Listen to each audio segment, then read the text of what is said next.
Hey guys, Travis with the Dent Whisperer in Puyallup, Washington. Today I was going to answer the question, what is paintless dent repair or PDR?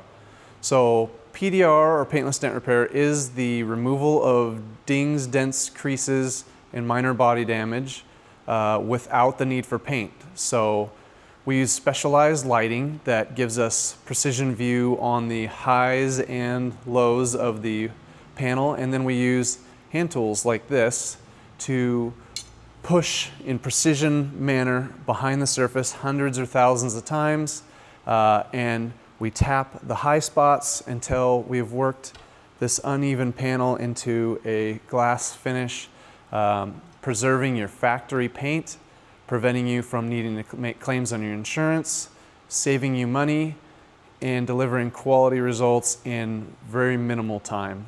So paintless dent repair is extremely useful when you're trying to keep your factory paint, minimize your downtime, stay out of the body shop, not have your insurance get involved and make a claim. And as well, paintless dent repair is typically not reported to Carfax. I know we don't, meaning that you get to prevent having negative history on your Carfax, keeping the value of your car. So if you have a ding or dent and you think there's a chance paintless dent repair could help you out, text a picture of it to us or swing by the shop and we'd love to help you out.